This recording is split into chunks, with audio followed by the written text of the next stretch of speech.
সার্বজনীনতা হচ্ছে আমার প্রতিবেশী সুলভ সম্পর্কে, আমি তার বিপদে এগিয়ে যাচ্ছি কিনা, আমি নাগরিক হিসেবে তাকে সম্মান দিচ্ছি কিনা, আমি তার বিপদে আপদে তার ধর্মকে প্রাধান্য দিচ্ছি না মানুষ হিসেবে তাকে প্রাধান্য দিচ্ছি। একদমই। এই জন্য ওই জায়গাতে আমার বক্তব্য ছিল ধর্ম যার উৎসবতার, একজনের উৎসবকে আরেকজনের উপর চাপিয়ে দিয়েন না, এটা বাড়াবাড়ি হবে, রায়ট লেগে যাবে।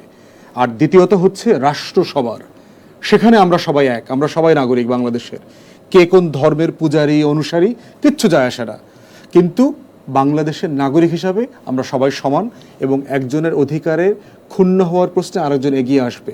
এটার প্রমাণ হচ্ছে জুলাই আগস্ট। জুলাই আগস্টে দেখেন হাজার হাজার মন্দির পাহারা দিয়েছে কারা? মাদ্রাসার ছাত্ররা পাহারা দিয়েছে, ইসলামী দলগুলো সংগঠনগুলোর লোকরা, হাজার হাজার হিন্দু জনগোষ্ঠীরা যে এলাকায় থাকেন তাদের দোকানপাট বাড়িঘর পূজার জায়গাগুলো মণ্ডপ পাহারা দিয়েছেন। ওরা কি মণ্ডপে পূজা করেছেন? করেন নাই। এটা সে কেন করেছে? সে পূজার পক্ষের মানুষ তাই করেছে না, তিনি নাগরিক তাই করেছেন। একদমই। কিছু মানুষের নাম বলবো, আপনি এক কথায় মানে তাকে মনে পড়লে আপনার যে কথাটা মনে পড়ে সেটাই বলবেন, বিশেষণে বিশেষায়িত করতে পারেন। প্রথমেই নিঝুম মজুমদার। হারপিক। ভিপি নূর।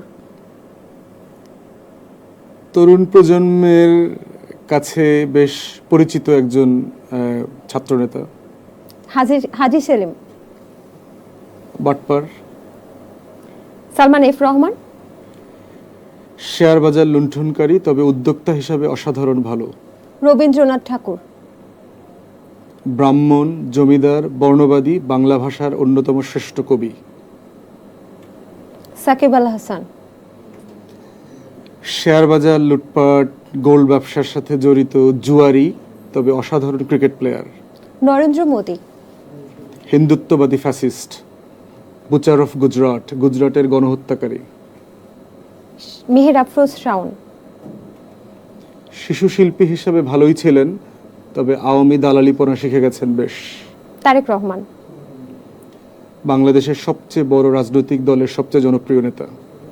আসিফ মাহতাব। প্রতিবাদী কণ্ঠস্বর। ওয়াকারুজ্জামান, সেনাপ্রধান। বিপদে পড়ে শেষ মুহূর্তে গণ অভ্যুত্থানের পক্ষে এসেছেন। আসিফ নজরুল। অন্তর্বর্তীকালীন সরকারকে বিপদে ফেলার জন্য যারা যারা ভবিষ্যতে দায়ী থাকবেন তিনি তাদের একজন। পিনাকি ভট্টাচার্য। অসাধারণ প্রতিবাদী কণ্ঠস্বর। ইলিয়াস হোসেন। আরেকজন প্রতিবাদী যোদ্ধা। সজীব ওয়াজেদ জয়। দেশের টাকা পাচারকারী, বিলিয়নস অফ ডলার যিনি লুটপাট করেছেন। বেনজির। হিন্দুদের জমি দখলকারী।